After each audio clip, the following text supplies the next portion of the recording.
Hey, it's Sparky, Fifer, 1250 AM, The Fan. Time for another edition of the Spare Time Bowling Show. Follow me on Twitter at Sparky Radio. Of course, we have our guy Phil Brylow, $2 Phil. You can follow him at Brew City Bowling. Dwight Albrecht, Spare Time Pro Shop in New Berlin. Follow him on Twitter at Dewey300. We had talked last week about this show going to YouTube. The first show of the shows we've done, which was last week's show with Lenny Portis Jr., is on YouTube now. It's on the Odyssey Sports page. So you go to YouTube, Odyssey Sports, and then you can search by show. And Spare Time Bowling Show is there. And then, of course, every week I'll try my best to tweet out the link to the Spare Time Show once I put it on YouTube. Now, I'll tell you this right now, folks. The podcast version that's going to go to Apple, Odyssey, Spotify, Google Podcasts, that's going to go up first. And then a couple days after that goes up, then the YouTube version of it will go up as well. But just another way for people to check us out. Well, they got to see the sexy behind the voices. Let's be honest. You said that's what we're here laughed. for. So did my wife. So yeah. Exactly. Yeah, I think all women involved in our lives would laugh at that. All right. So let's talk about the Tournament of Champions, shall we? So this was 17 dudes, right? I believe it's a step ladder, right? Okay. So before we get into the nuts and bolts of this thing, did we like the 17 step ladder, Dwight? For a bowling dork like me, yes. You are a bowling dork, yes. So I loved it. I watched all the shows. I thought it was great. Couldn't get enough of it. All right, so this is my thing, and then we'll get to Phil. What I did not like, okay, I did not like 1 4-hour chunk. Right. Don't like that. Yeah, that's a lot of time. Okay, so if we're going to do this again, which I'm all for, and I don't know if logistically if it's even possible, but for me, I'd much rather have the first show Thursday, second show Friday, third show Saturday, 4 days. Finals on Fox on Sunday. Yeah. It's a big ask to ask somebody, even a bowling dork like yourself, to sit down for 4 freaking hours at night. I mean, it wasn't even in the afternoon where you could be like, doing Saturday, the housework or whatever the case may be, and coming and checking back and forth. Yeah. At that point, 4 hours is a long time. And if you've got kids and whatever else going on, that's a big ask, Phil. Well, when the distractions in the crowd that they go to find info on are, a guy drinking a beer and a guy with a stuffed tiger, they're killing time for a reason. Sure. I fully agree with you. I think, especially against March Madness. I mean, that's, I think part of the grand experiment is FS1 and Fox looking for something to go up against March Madness and get some eyes on it. So if you do it for 2 hours a night, Thursday through Sunday, it's the same thing as the first and second rounds of the NCAA. I'd much rather see that. I mean, I've been around bowling for a long time. I've sat through 4-hour qualifying blocks at major tournaments for 8-game blocks. And it gets to be a little much towards the end, especially on a Saturday night. We'll have to see what the ratings are like. I can't see the ratings staying really strong in the last half of the second show on Saturday night. Right. And that's, to me, that's the thing. Now, if we go back to Friday, we'll start there on Friday. And I got the scores up here in front of me, kind of go over this. So Lavoie gets the win 214 to 210 over Hanrahan. And that was a semi-entertaining match for the most part, Phil. Came down to the 10th frame. Yep. Frankie had to punch twice, so that was good for the coming out of the gates. My daughter was actually quick to comment last night to me as she's catching up on the shows. She did not like the fact that Frankie changed his grip, which changed his hand position at the point of release. And I said, well, when you're not winning out there, you have to keep trying stuff. Yes. Do you know anything why he did all that to get more side rotation? It looked like he had quite a bit more side rotation. I think it's just a combination of wear and tear on the hand, along with maybe changing up the roll. I didn't get a chance to talk to him when I was in Jackson a couple of weeks ago. But it's just one of those things where if you're not, like Sparky said, if you're not doing well, you got to make a change. And especially you're seeing the number of guys out there, which is surprising. For years, you didn't hear about a lot of wrist injuries, finger injuries and stuff like that. And all of a sudden they're starting to make a comeback. Prather later on talked about how he was injured as well. So it's just, and it's just one of those things where the guys need to lessen the wear and tear on the hand, especially because if they want to get a little more rev rate, that kind of thing, to keep up with the Joneses and keep moving left like everybody does. You got to do something. Frankie's a great shot maker, but there's even sometimes on tour where being the shot maker isn't going to cut it. This is the other thing too, right? I mean, I like comparing it to other sports, right? So, I mean, look at golfers, man. They're always working on their swings in the offseason. Tiger Woods reinventing his swing every 2 or 3 years when he was dominating, still looking for that perfect swing, trying to figure out how to get more drive or whatever he's trying to get at that point. Baseball players working on their swing in the offseason, or pitchers working on a different pitch, trying to improve their arsenal of what they have. Yeah. I don't think it's that much different from that perspective. It's probably more dramatic maybe than what a lot of bowlers do, Dwight, but it's probably similar type deal. Yeah, I remember, again, getting back to my match against Duke, celebrity match over at West Dallas, and I was asking him in practice about all his different games. And he's like, I had to come up with all these different releases and different games because I was out there for a long time without a paycheck. And so, and he brought that up on the shows over the weekend on all three of the shows. Dude, it's so tough. I mean, people just don't understand. Well, you should understand if you listen to this show, but the normal viewer has no idea what these dudes go through to get to the level of where they're at. The sacrifices that are made, not only by themselves, but that are made with their family. If they have a family, if you're single and rolling, that's one thing. But if you've got kids and a wife and all of that, again, it is a big ask to sacrifice the way they have to sacrifice if you aren't in the money every week. And a lot of these guys, when you're starting out, you're not even touching the money initially. Well, it's not like golf either, where all of a sudden you fall back. Okay, you have a bad year, you're on the Corn Ferry Tour or another tour a little lower than that. It's okay, you're at regionals. You're not making a living off of regionals. No. It's keeping you sharp. It's getting you a chance to get back on tour. You got some kind of gig other than that with doing regionals. Yeah. Randy made a point about Belmo being away from home for 4.5 months. And Belmo says after he won how tough this is to be out here away from your family for 4.5 months because, of course, overseas travel. Yeah, no doubt. But I mean, from a money standpoint, money's a lot better than it was, say, 7-8 years ago, 10 years ago, or whatever the case may be. I mean, we're in a much better position now than we were before, where everything was being recorded and played back and everything else. Like, the tour itself is in a much better position. You've got sponsors now, a lot more sponsors than you had before. We're going in the right direction. Could they use more? Of course they could use more. You could never have enough sponsors. But from that aspect, the health of this is a lot better. Before, when it was kind of on shaky ground, I would say that's even a bigger ask then, because then your family's like, is this going to be here next year? Like, are you sure this is what we're doing? But now I think it's okay because he's going to make a ton of money. Well, Last Cash, even a couple of years ago, you get some of those non-televised events. Last Cash was $1,000 for, 1 in 3 spots. Now it's 3,000. Now at least it's something where if you have a bad week, it's not going to crush your soul, and you got another chance to come back and make a little more money the week after. So correct. And it's a lot of it's Bolero subsidizing it too, as much as people want to hate on Bolero for league bowling and stuff like that, which is a whole nother story. But their support to the tour has been nothing but phenomenal. Correct. And they're only can support the tours if y'all continue to bowl at their facility. So do remember that. All right. Now the 15, Tim Grundler against Francois Lavoie. And this kind of seemed to be a theme, right? And they brought it up on the telecast on Sunday, where, you had Vi that got on a roll, but for the most part, you win a match, then you fall apart in the next match. You win a match, you fall apart in the next match. And it was no different with this one, Dwight. Loved this game. Never heard of the guy before. But I love this physical game. Love the roll in the ball. I'm like, God, how far is this guy going to go? And then the next game, gone.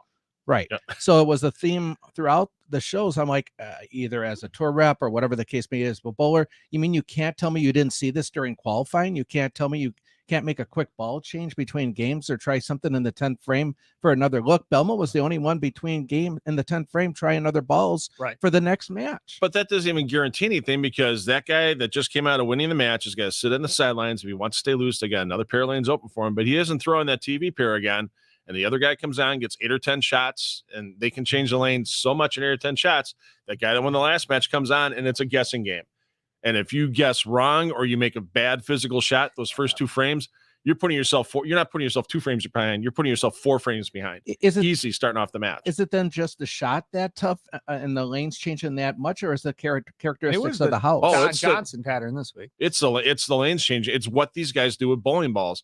There was a picture that Brett Spangler put out there on Twitter on Friday or Saturday that just showed EJ wearing away the lane pattern. Oh, okay. And it was like a little strip about it, and it was barely an inch wide. Right. And EJ just labeling it in the practice session, because he had a couple opportunities to bowl with the 17-player stepladder, and it just wears away that quick.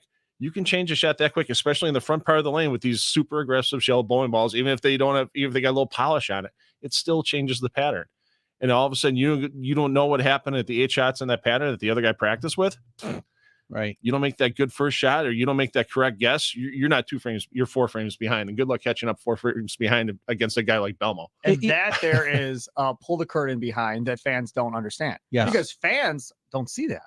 Unless you're there in person, right? Right. I mean, you're watching on TV on Fox. You don't know about these warm-up shots. I mean, I think everybody assumes they probably get some, but I don't think anybody realizes, Dwight, that it could affect it that much. No, maybe unless you're there to see it with your own eyes. Right. But the other thing too is, I mean, a lot of the pros were absolutely labeling the shot. I mean, same, and Randy was quick to circle the numbers, same point at the arrow, same point at the break point, and yet the ball did two things completely different. So again, the players were fooled by it also. It wasn't that they were making bad shots, and when they did make a bad shot, they were lucky to hit the 3-6. Well, it was kind of funny. I went back after the tournament was done. I checked the lane talk stats for Belmo and EJ, and it was funny because the top 2 leaves for both of them for the entire tournament were 9 pins and 10 pins.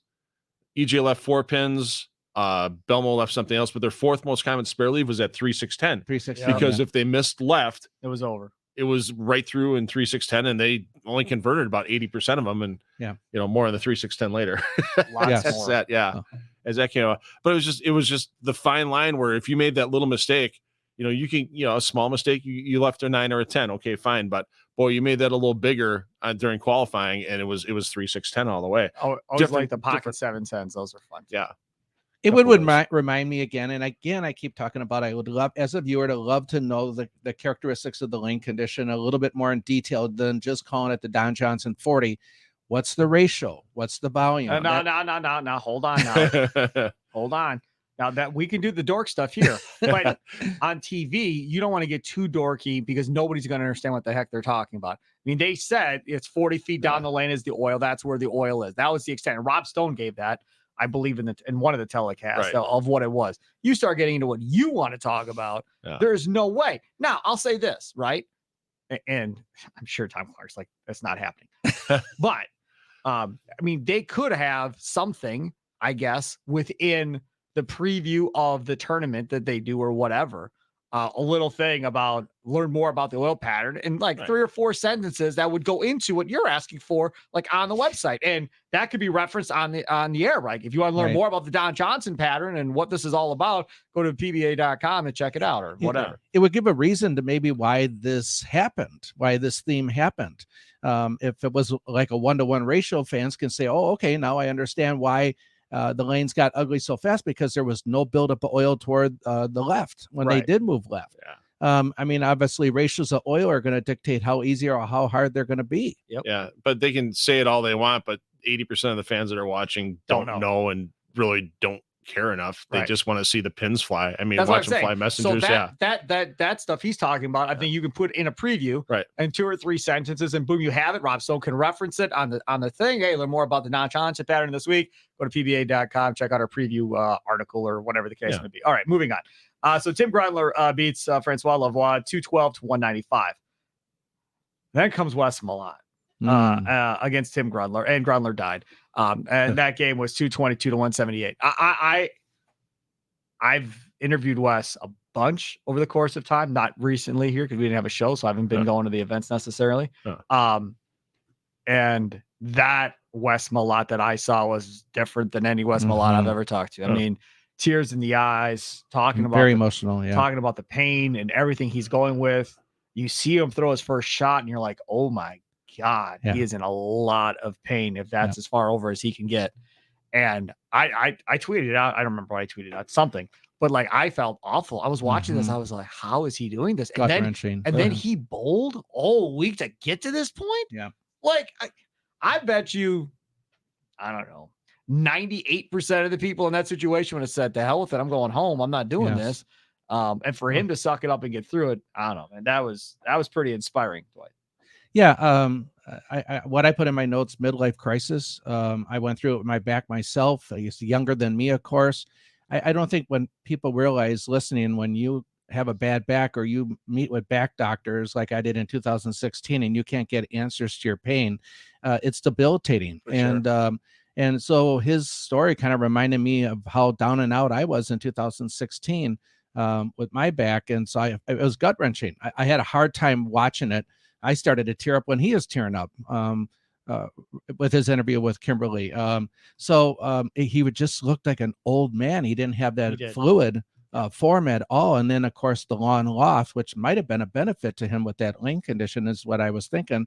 I was happy to see him win a match. I was happy to see the fans get behind him. Yeah, I mean, how many more years is he going to be out there with the condition of his body? How many more years? I was thinking, how many tournaments is he actually going to bowl this year?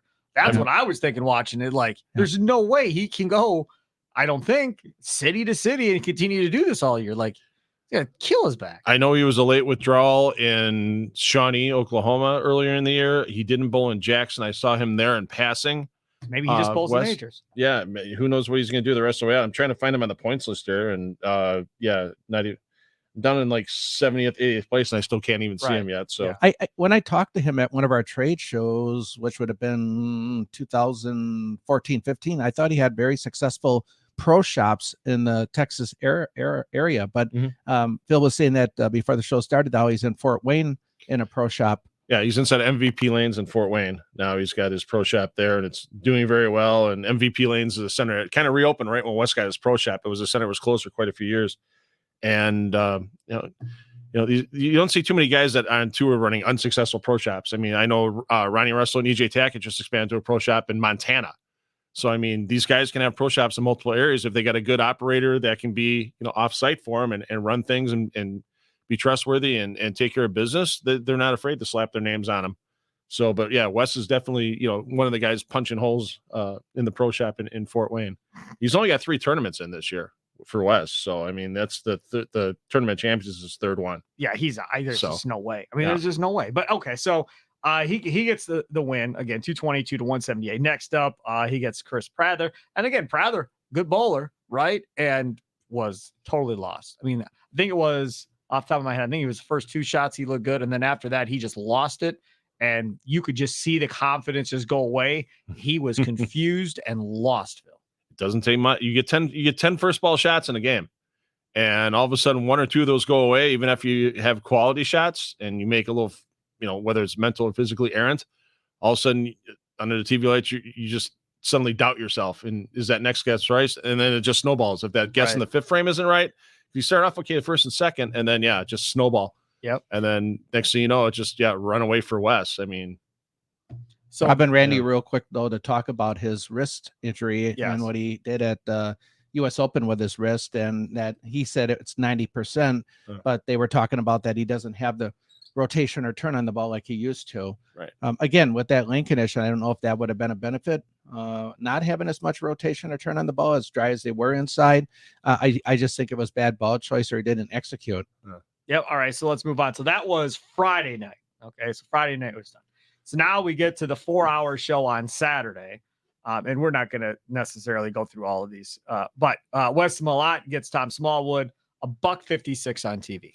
And he started with 2 good shots. Yep. Once again, 2 good shots. All of a sudden, you make a little miss and you start doubting yourself, and away it goes for Smallwood. Dude, I'm telling you, like, you watch these games and you're just like, holy crap! Like, guys would just lose it, and it was poof, gone. Normally maybe they lose it for a frame or 2, and then they figure it out and they get right back on the horse. But watching this tournament, like once guys lost it, they weren't able to kind of figure it back out again. How many times did you see combinations of the 1-2 or 1-2-5 or whatever on Saturday's shows compared to the rest of the PBA Tour in the last decade? No doubt. I mean, it just goes to show that whether it was on the first show, how they played the lanes, how they broke them down in practice. And there were probably, I'm not 100% sure I wasn't there, but I'm guessing that all 9 guys that were on the shows on Saturday had a chance to practice first. And then they had to reel before the second show. So that changes everything for those 5 guys that are still on there. It's, how much that 9 guys playing different lines, doing different things and breaking it down. Yeah, it's tough. That could have a lot to do with it. Like I said, I'm not there. I'm not sure if it was all 9 guys got the practice or not, but if they did, that could have been part of the problem. And that's why I say, going back to the whole, I'd like to just have 4 shows on 4 days and move forward. I just think that was too much, but I applaud the effort. I applaud the idea of trying something different to seeing how it looks. I applaud FS1 for allowing the PBA to have a 4-hour time window at any point of the day, especially in prime time. So all of that, good job. All right. So Chris Vi, split maker, then takes over, wins the next 3 matches, beats Malott 247 to 172, beats Stu Williams 193 to 176, beats Jake Peters 211 to 180 to round out the first show on Saturday night. Thoughts on what you saw there other than split maker Chris Vi? We haven't talked about this yet. What do you guys think about Norm Duke being in the booth? All the shows. Liked it a lot. I'm a big fan. I don't know if I would want it all the time. Because I don't like 3-man booths in general. Yeah. I think it's too many voices. Yep. So it's nothing against him. Yep. If it was going to be Norm Duke and Stone, okay. If it's going to be Peterson and Stone, okay. All 3 of them, a little bit tougher. But I love Norm. I mean, I don't know how anybody can say they don't like Norm Duke. Like, he's awesome. Yep. I was just watching the screen going, give me more than you're giving me. I mean, he's been in that condition. He's been on that pair. He's been at that tournament. He's bowled against these bowlers. I wanted him to say, this is the reason why they're struggling. This is the reason why they can't figure it out. And I didn't hear that from him. He has so much knowledge in his head from being there so many years. And I was just like, but Dwight, you have to understand something. Hold on a second. So I agree with you. Okay. Let's get that started.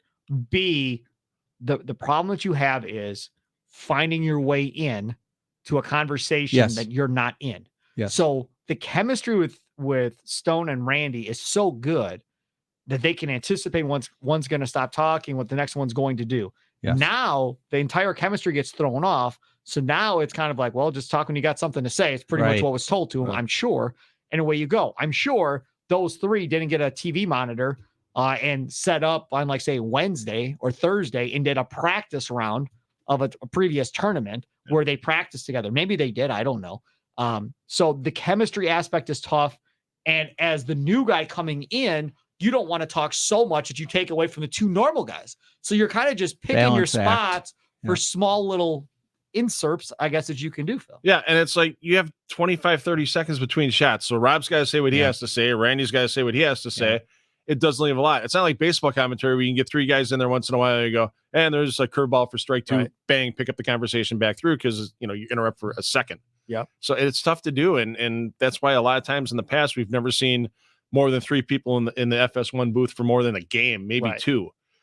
It's tough to do. And I applaud him for doing it. And it would have been nice to have Norm have a little thing, but I was kind of hoping that somebody from the PBA actually would have had Norm once it was all done, like a little 5-minute wrap up, just him, Norm, and a camera, and just go and what Norm thought of sitting in the booth and all that other stuff. I thought that would have been pretty neat to have. Sure, that would be something else. Or you shoot the video and it goes on the PBA website after it's all done. Hey, get Norm's post-game recap or whatever, TOC. Go to PBA.com in an hour or whatever. At 5:00 tonight, it'll be posted or something. Yeah, that would be something else. And you could probably sponsor it maybe and do it. But one thing they had last year was especially for the majors, is they had all the Fox post-game shows on PBA YouTube. Exactly.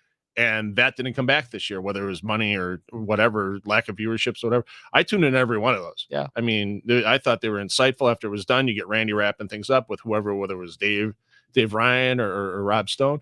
It was a great 7, 8, 9 minute wrap up right after the show was done. It was beautiful. And if you couldn't watch it right away, hey, YouTube, dial right up. Yeah. Right. Yeah. So, but a good point about as far as Norm Duke goes. And it'll be interesting to see how much they use Norm Duke throughout the year. And will they go get Pete Weber? That's what I want. You have to do this at least once. Pick which one you want to do it in. But I want Pete Weber on one of these shows. Because, again, with Pete, he's just going to talk. Right. You may be Randy, you may be Rob Stone, but I'm Pete freaking Weber, and I'm going to say what I got to say. So to me, I think it would be rock star stuff. Yeah, Pete would have been great on the second show because then you wouldn't necessarily need the dump button because FCC is after 10 p.m. Eastern, so you don't have to worry about Pete dropping an F-bomb. That's what I was just going to say, FCC. Like you did. Yeah, I know. How do you like the trophy for the winner of the tournament over at Brylow this summer, the Duke? The Duke trophy. I saw that. That was pretty sweet. They showed that several times in the show. That's pretty sweet. All right, so moving on. To round 3 now things get entertaining here on the second show on Saturday night, if you were able to keep your eyes open and still watch this thing. Marshall Kent and Chris Vi, not close. Marshall Kent 225 to 172. So he was locked in, but as the theme of this goes, we go to the next show and he gets all messed up, and can't figure it out. And Andrew Anderson beats him 216 to 181. And like I said, he was messed up. But he's playing a line where he's the only one affecting He was the it. only one, correct? But they reeled right before that second show, and when they reel like that, and the oil's fresh, it can migrate in a lot different ways than when the pattern sits for an hour or two before the TV show. So The lights. easier to get. Not nowadays with the LEDs. They run pretty cool. Okay. You don't get the heat of the old tungsten lights that you got in the 70s and 80s. It's just the viscosity because it's fresh on the lane and it runs through the machine. It gets a little warmer and it doesn't get the room temperature, and it can do some strange things. And when it's a quick turnaround like that, and I think a couple of the guys got fooled by that as the night went on, and then Belmo doesn't get fooled. Right. There's a surprise. Right. But again, going back to what we were talking about there, Kent looks so good. And you're like, okay, maybe he's going to make a little bit of a run here. Yeah. He's playing a different line. Will it hold? And then he never really changed and just stuck with lost it. the shot. And wouldn't move. And then he, like you said, he lost it. Anderson then beats him on the next round, 216 to 181. Both of those weren't competitive by the end. They really weren't competitive by the end, which is not exactly what you want for TV. No. But have no fear, Andrew Anderson then comes back the next match and throws a 146 with a missed 5-pin. Belmonte with a I 214. wonder if he bought around that. There are a lot of fans that had their hands in the air on that one. I've seen that once. I saw it on tour in Coldwater where Dick Allen missed a 5-pin in Coldwater, and he actually went in the bar when it was done and bought a round. Get out of here. He actually went in the bar in Coldwater on a Sunday afternoon and bought a round when he was done with competition. How cool is Because, that? well, Typical that's Dick house Allen bowler. for you. Yeah. Cool. Yeah, he's the kind of, he doesn't get seen enough, but that's the kind of guy he is. Yeah. So Very cool. Yeah. Okay. So Andrew Anderson, 146. There's no need to go into detail there. But having said that, you go back to the beginning of that match. Mm-hmm. Anderson started off with 2 strikes, I think.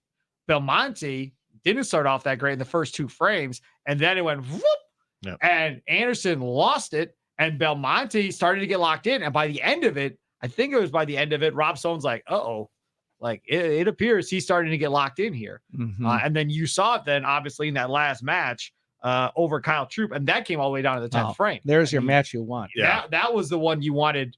You probably wanted that one on Sunday on Fox at some point as well. They have him in Those Kyle are Troop 2 going back and forth. heavyweights going at it. Yeah, no doubt. I can just say one thing. They showed Troop warming up on TV at one point, and he has hair pulled back. Right. Dude, roll that out on TV. Let's see that on a TV finals, right? Because I'm like, ooh, he's gonna bring this out on TV. This will be good. Yeah. And then he comes out, poof, Right. thrown out. I'm like, Did you catch at the intro though of the game where he's mic'd and he looks at his tour rep and says, "How do I look? Oh yeah." Well, I mean, it's important. Do I look okay?" Well, it's important for him to look great because he's got. Right. I mean, that's his brand. Right. Like his look is his brand, right? I mean, the pro with the fro. Yeah, with all due respect, Andrew Anderson, he could walk into a bar and probably nobody's gonna look twice at him. Right. Some dude. Yeah. Troop walks into a bar, right? You're probably gonna know who he is more than likely, just because you don't see dudes like that walking around. Like it's just not that a image, thing. Right? Yeah. So Belmonte gets Troop 216 to 210. Great match, though. Was that more about Troop not getting it done than it was Belmonte getting it done? Yeah. Yeah, I hate to say it, but you're right. That's what it was to me. Well, like he had ball in hand, yeah. you know, and he got a horrible bad break. Yep. You know, cold and raining 10. At the end of the day, we talk about it, you know, doing sports talk radio when, you know, a football team, it's another football team and the lesser football team or whatever gets the win. It's like, okay, did they really win the game or did this team lose the game? Yeah. And when I watched that, I was like, I think Kyle Troop kind of lost this more than Belmonte maybe won it. Not taking away credit necessarily from Belmonte, just more along the lines of emphasizing Troop should have probably won that match. Especially with ball in hand. Yeah. That's what these guys live for. They want, if they're going to pick ball in hand to finish the match as a higher seed, you know that's what they want. And you know what you need. But that first shot was a huge break it in the crossover. Yeah. Yes. True. Yes. No question. All right. So the championship match on Over the Air Fox. So get this.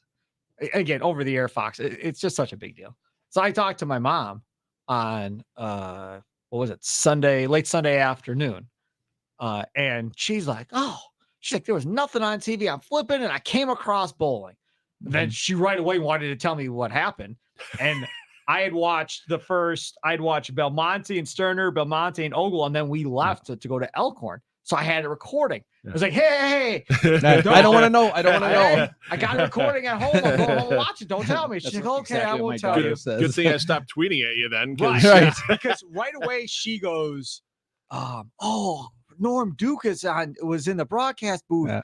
You know, I didn't know he was doing that now. And she goes, I hardly don't know as many guys anymore. A lot of these guys I didn't recognize. She goes, but I watched the whole thing because I love watching bowling. And she's not on social media. She just got rid of her flip phone. I just was so say that. she's just flipping through and boom, there it is. And she stayed on it and watched the whole thing. Yeah, I will not go to Facebook or Twitter while I'm catching up on the tour. If I'm watching it later. Let me tell you something, Dwight.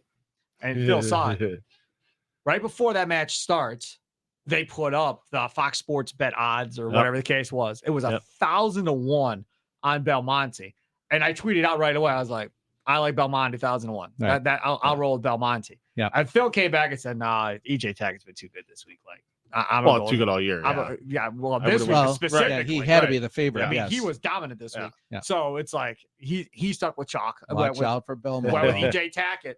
And I was like, no, I'm going with Belmonte. I feel good about this. I'm all right with this. Because again, 1,000-1. History was there. Yeah. And if you know Belmo, you know he knows his history of this sport and things that he wants to get to and reach, right? Right. So you knew he'd be the first one to win 4 TOCs, 15 majors. Yep. He knew all of this going in. He knew it. And once Saturday night got done, you knew he was feeling pretty good about himself. Then it was just a matter of could he find his shot on Sunday? He found his shot, Phil. It's been that way for most of the year for Jason, where it's been a really slow start. The only exception to that was in Wichita. He was second after the first round, fell back to seventh by the end of the tournament. 57th after the first round or something crazy. His average start position this year, the first 5 events before, was 36th place after the first round, and he still had 3 top 10s, and that's with a lot less games. Right. That's with like 28 or 30 games. Yep. So 58th after the first round, it's like just kind of watch him. I think after the first 2 rounds, he was down 150 pins to the cut after the first 2 rounds. Yeah. That's and then put it all together round 3 and got in the 20th. And then once you get there with match play, it's like Parker Bowen back in the day when he was sharp and everything. Parker got the 24th. Everybody knew, watch out. Here he comes. He's got 24 games of match play. Nobody's safe. And it's the same way with Belmo. My question for you, Phil, is with as much talent as he has, why was he so far down? Wrong ball choice. Yeah, it has to be, right? I mean, it's so easy to do out there, and you talk to so much talent. Everybody out there. If you have the wrong ball in your hand, and that's why the ball reps are so valuable to these players, you have the wrong piece of equipment in your hand, or you're not reading how that ball is rolling correctly, you're done. No matter how good you are. No matter how good you are. I don't care if you bring the ghost of Earl Anthony back. I don't care if you bring the ghost of Dick Weber back. Yeah. If you have the wrong ball in your hand, you are done at that level. It doesn't matter when we're out here bowling league on the house patterns and stuff like that. You can have the wrong ball in your hand and still shoot 640. We've all done it. Yeah.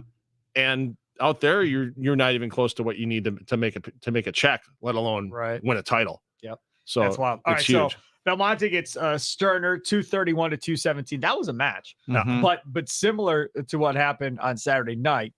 Towards the end of that match, he started to lock in, and once he started to lock in, lost it. Then you're like, okay, here we go again. I think he's gonna get, because again, beginning of that match, Belmo didn't look like it was gonna work. I'm like, man, 1,001, and I jinxed it. Sorry, but this is unbelievable. That's what I'm a quote tweeted myself after the second frame and be like, and I'm sorry, Belmo, I jinxed you. I'm sorry, it's all over. Well, but he came back. He did fine. Ball change again. Same thing. Yes. Belmo throws a halfway decent looking shot, wrong ball and urethane, and then one lose a shot. 410. Yeah, one shot with realizes, urethane. Yep, this isn't going to do it once the lights are on. And where I think other pros would have gave it 2 or 3 frames. Belmo's one shot with urethane. Okay, so 1 second. So you, Phil, said, well, ball to a rep. And okay, fine, right? But realistically, like any other sport, it's mental, man. Like the mental part of this, and like you said, understanding how the ball is rolling, what the oil is doing, and being a step ahead. And like Dwight said, a different bowler probably would have went longer to give that ball a chance. And there was no second chance with him. He was like, this ain't gonna work. I'm out. Let's move on. Here's the other thing I got out of the show. I call it the Belmo effect. All the other pros' faces looked anxious. Belmo looked extremely calm, cool, collected, like he was in the zone.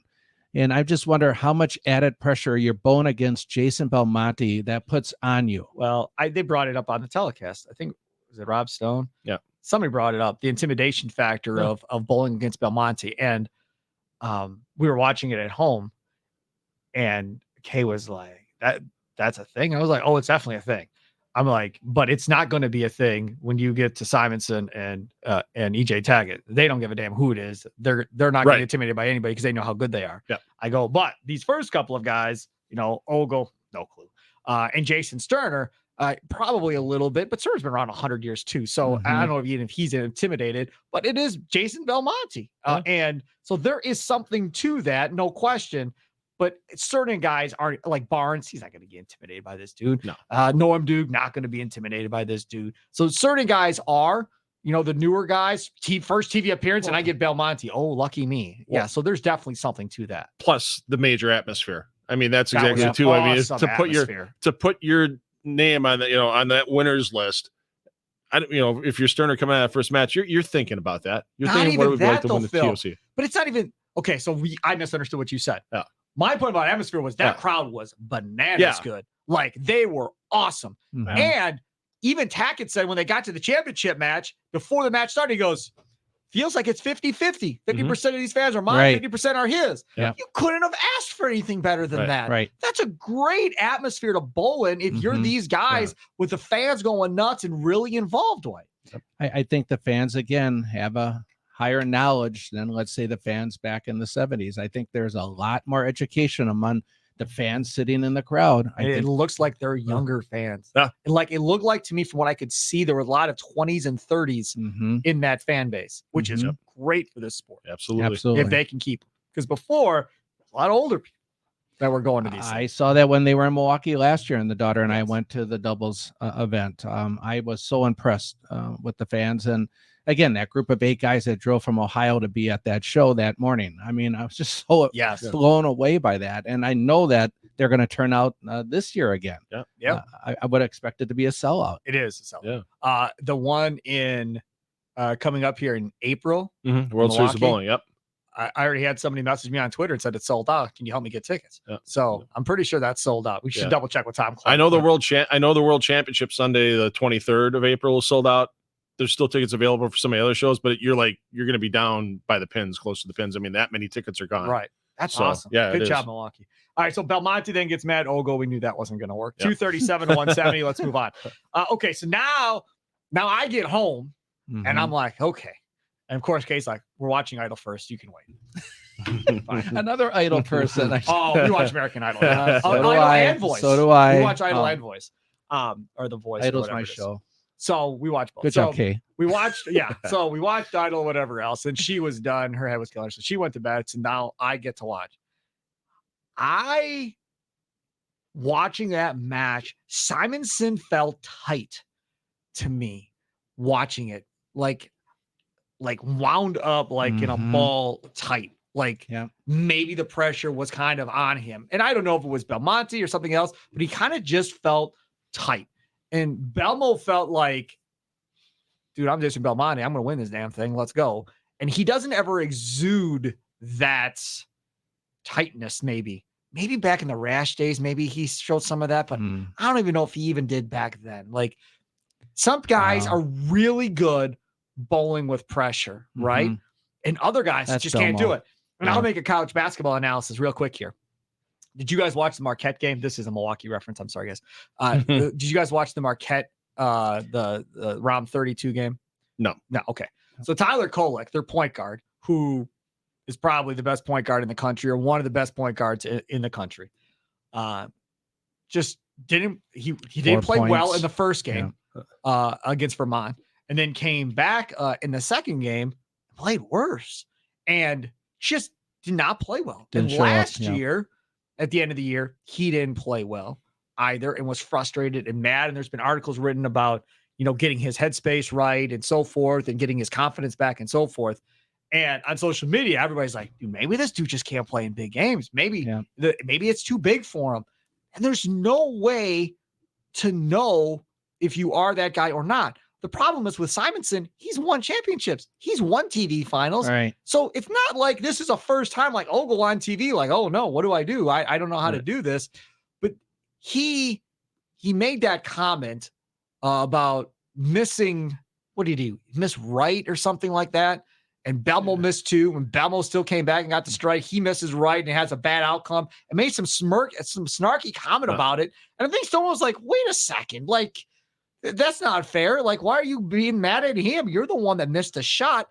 And that's, to me, when he said that, I was like, oh, this dude's all up in his feelings right now. And that is not good. I used to go after Sean Rash for that same type of crap. You get up in your feelings, you're dead, because you're mentally, it's over. Right. It's the breaks of the game, number one. And then it happens quick. You got, like Phil said, 10 first balls to throw, or 12 if you're going for 300, but that game goes by fast, you know. And so the other thing too is everyone keeps forgetting he's so young yet. I mean, a lot of this is not maturity.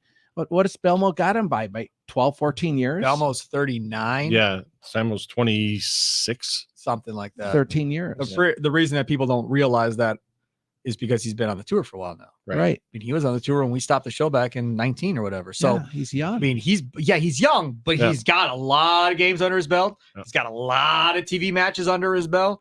Like, he's been through it. Now, the headspace stuff, the maturity stuff there, you may have a point there as far as maybe that affects him. But again, he's won. It's not like he hasn't won on TV and he's choked away several matches or something like that. Phil. But is it the will to win overpowered him late in that game? Like, I need to win. I have to win this.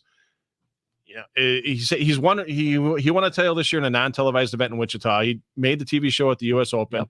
We know what he does in majors, and maybe he was just pushing a little bit more, just because here's my chance. I win this game and win one more, and I got another major under my belt. I got 5. What's the deal with him and Belmonte? They cool?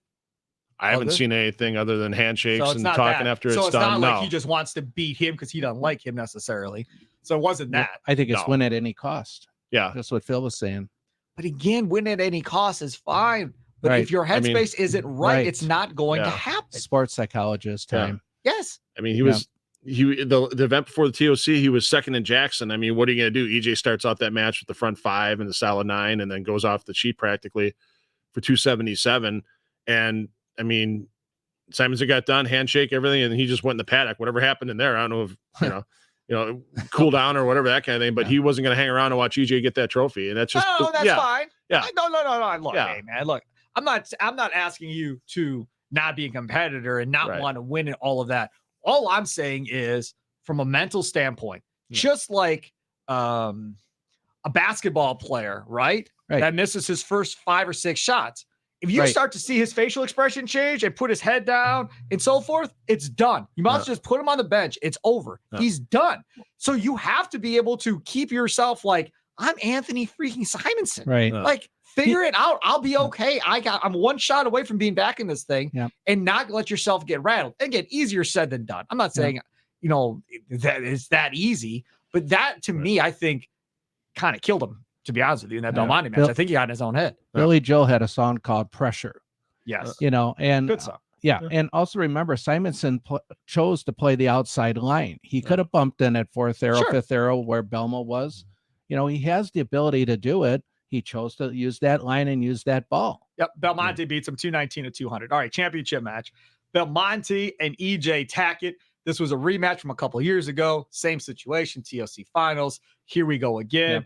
Tackett called it a rematch, so you knew it was in Tackett's mind before the match started that this was going to be all about. Now, those two, you could definitely tell those two were cool, or at least it looked like it on TV. Multiple hugs, all good. Like, so that was a lot of respect for each other. That was very good, right? Belmonte was like, I wanted him. I wanted to face him because he dominated all week. He was a true one. I wanted to face him if I'm going to win this thing, and he's been like the hottest bowler all year, like you said. Yeah. So that was fun. But again, Tackett was just not EJ Tackett. He didn't bowl well. First frame, leaves the spare and misses it. 3-6-10, misses it multiple times in that. Right. Randy Peterson. Right away. But again, it's first frame. It's first frame. I get it. Okay. And then he comes back with 3 or 4 strikes. Yeah. But and spare making is not something that he normally struggles with. No. Well, especially, yeah. And you look at the lane talk stats all week, and he wasn't missing single pins, and I don't even think he missed a 3-6-10 before that, to be honest. And just one of those things where all of a sudden overthrowing the ball at the you want to keep it straight, point A, point B, and that 3-6-10 and take the chop out of play, and he just overpitched it to the right both times. And that's unusual for EJ to do that. And again, is it the pressure of Belmo, or is it just you look at the number of times, and I've talked about this so many times before. I wish we would have a stat. They have the stat on Lane Talk called strike on strike. So you get that double, and you keep building your score. Because otherwise, you're basically going Dutch, and you're not getting the 230s, 240s, 250s. Belmo on TV, if you leave him an open, I swear his career percentage on getting a double when he steps up after you leave that open, it's got to be 90%. I was going to say over 90. And he did it again. Yeah. EJ missed that second 3-6-10 on him. Just stomped on the gas pedal again, and no chance to catch up. You can't do that with Belmo. Yeah. I put in my notes, was it a gift from EJ, or did Belmo actually just bowl good enough to earn it? Yeah. Well, I mean, obviously EJ didn't bowl well. Yeah. Right. I mean, there's no question about that. When you come out of the gates like Belmo did, and you're trying to play, that was one of the great things about Earl Anthony back in the day. There were so many matches of Earl's that were not in doubt going into the 10th frame. That's why he won so many titles, because he would get out there early and just step on that gas pedal. You left him an open. It was the same thing. Slam a double, sit back down, and try to let your opponent come back and get up. The reason why Earl lost 42 times or whatever, 40, second place finishes, is because bowlers kept up with him. And that's been the same thing for Belmo. You look at matches where the final decision's less than a mark for Belmo. I bet you his career rate, maybe 60, 65% on TV. But you look at the ones where he's out by 20 pins after 3 or 4 frames, he's got to be at least 95% because he doesn't give it back. Right. He doesn't make the mistake to give it back. And that's the difference in that match. You would think that opposing bowlers probably had that in the back of their head, like, okay, no matter what happens, just be in this thing, come with the 5th frame. But that first commercial break or whatever, just have a chance in that first TV break, and then let's see what happens. Let's take it all the way down to the 10th and see how this thing plays out. It's so rare that Belmo gives something back in those matches, and that's what makes him so good. He's one of the greatest of all time of closing matches out, getting ahead and then closing matches out by not making mistakes. Earl was the same way as well. Jason Belmonte beats EJ Tech at 246, 179, wins his 4th TOC, 15th major overall. And he was pretty pumped up, obviously, about it. I thought it was cool in the 10th when it was obviously over. And he's thanking his kids and his wife. Then his next shot, he's thanking Storm, and he's thanking everybody else because he's mic'd up. Right. So he's going to take the opportunity to thank everybody while he has the opportunity. The other thing I loved was the post interview with Kimberly Presler. He was talking, and she gives him a quick tap on the wrist, like, shut up. We got to get out of this. Shut up. The quick tap on the wrist. I think that's why he was thanking everyone. He probably at that point didn't know how much interview time was left. Right. You know what it felt like to me? It felt like a guy about ready to retire and walk away. That's what it felt like. I think he's got so much gas left in the tank. I'm not saying he's retiring. Yeah. Don't get me wrong. But that kind of I think he's grateful. Almost like a Aaron Rodgers press conference at the end of the year where he's thanking all these people and reminiscing and all that stuff. He gets up there and he starts doing this. I was like, man, this is kind of weird. I've never seen him do this. And he's like thanking everybody. I thought it was super cool. Maybe he'll do it all year. Yeah. But that was different. I think he just never thought he would get to 15 majors. That's the thing. If at the very end, when you're watching the closing, he's just like, can you believe it? 15. Can you believe it? And he's talking to either the crowd or he's, taking the trophy and getting real close to the fans with it, the whole type of deal. Maybe in his own mind, he couldn't believe that he could do 15 majors. So he's 39. So you got 11 more years before PBA 50, and he'll bowl into his mid 50s probably, right? No, he's not going to do PBA 50. There's no way. No, I'm saying on the PBA tour. Right. So on the PBA tour, he'll probably bowl to 53, 54, maybe. I don't think he goes that long. You don't think he goes that long? I think he gives 5 or 6 more years. Also based 5 or 6 more years. You don't think he'll bowl at least 50 then? No. I give him 5 years tops before he decides. He's got 4 kids at home. By that time, his youngest is going to be, in 2nd or 3rd grade. He's going to have missed enough of his oldest kids are going to be in high school. I think that's really going to be. I think that's going to be where he's just point too. Well, he's got enough money now. Yeah, that's not the worry. And I think it's 5 years tops. I think just because family is that important to him. I just wonder if we get Belmonte on, I'd love to ask him, like, do you have a number in mind you want to reach for majors? Like, how many majors do you want to get before you walk away? Is it 25? Because 20 is obviously very reachable. Is it 25? Is it 30? Like, what's that number that you, when you walk away, you want to circle and go, okay, let's see somebody come get that number from me. Let's see somebody come the get thing me. I was just going to say. Because Belmonte, I guarantee you, wants to be known as the greatest of all time. Yes, well, that's fine, but you've got to put numbers out there far enough out in front to make it damn near impossible for somebody to come catch. That's why I'm saying the longer he bowls, the better chance he has of doing that. If he bowls 5 more years, I don't know. Because now you've got guys starting really young like Tackett that are getting in this at a really young age are going to be bowling for a while. I think that if there were more events per year on tour, I think Belmonte would be out there longer just because then you can chase down Walter Ray. He's 16 titles behind Walter Ray right now. Correct. And is that the goal? He'd have to win 3. He'd have to win 3 year. Could he do it? Absolutely. I think it's got. He'd have to win more than 3 a year to get past Walter Ray. I think it's got to be the goal. Belmonte and everything that's about that dude wanting to be the greatest. I mean, he's the greatest marketer. That's we've already discussed that on this show. That's done. That's locked in. Right. But as far as those titles, like Tiger chasing Jack, right? Now Tiger's got other things that screwed up his whole thing. Yeah. But that's what Tiger's thing was the whole time. Kobe Bryant chasing Michael Jordan, or LeBron chasing Mike to be the greatest of all time in that conversation. I don't think I've ever heard Belmonte say, quote, I want to be the greatest of all time. I don't think he's ever said it, or at least not on TV that I remember. But I think I would love to hear his answer to that question. I think he's going to be out there in his own mind and to win as much as he can, as long as he can. He'll know when it's time to walk away. I think he's smart enough to know that. I think physically is going to determine it. Yes. Yeah. You say it's family. I think it's family. I really do. I think it's going to get to the point where he's going to leave for a 4.5 month jaunt to the U.S. to hit all the tour stops in the winter and spring, and it's going to be, you know what, this is it. I don't want that. And then he'll I want to know he's done. I want what I've talked about before. I want the last go around. I want it to be a whole year of loving Jason Belmonte in every city as we go around the country. One last stop. The one thing I do not want is what you just said. We're all done. TV's done. TV cameras are off. And he goes up to Tom Clark. Tom, I'm done. I'm not coming back next year. All right. What? Yeah, I'm done. I'm done. See you later. Right. Norm did it. Rises. I understand, and I love Norm Duke, and he would also have had the same type of going away thing. Belmonte would be at a different level, though. Yeah. Again, I don't know. Right. You play it, I'd make a bunch of money. That's all I'm saying. Can make a bunch of money for people knowing that Belmonte's done. Right. Yeah, he'll probably bowl over in Australia some more, but here, retirement tour. Last time to come see him. Do you want to see him or not? Yeah. Here we go. Yeah. And he is something, buddy, that you want to see in person, folks. If you haven't, I've seen him a dozen times more than that in person. The World Series of bowling and stuff like that. Yes. Just everything about the dude is different. He's Dwight Albrecht. Everything about him is a little bit different too. You can follow him on Twitter at 28300. And of course, Bruce City Bowling, $2 Phil Brylow. Follow him on Twitter there. And tournament champions in the book. Yeah. We're off to the races now, right? Kokomo this week, and then another major the week after with the USBC Masters. And that one's always the crapshoot of you're going to see some familiar faces on the 5 players on TV. Well, actually, you're going to see more than that this year because it's an extended telecast as well. Because, it's actual match play because they have to, you have the winners and losers brackets at the Masters. Right. So they have to figure out the players are going to come out of the losers bracket first, and then the winner, so to get the order for the 2 TV shows. So it's going to be interesting when they get that on too. So, because you're going to see 8 players over those 2 shows. All right, good. That'll be fun. So he's Phil Brylow, Dwight Albrecht, Steve Sparky Fifer. We normally record these on Monday, and then they are posted Monday afternoon, Tuesday morning.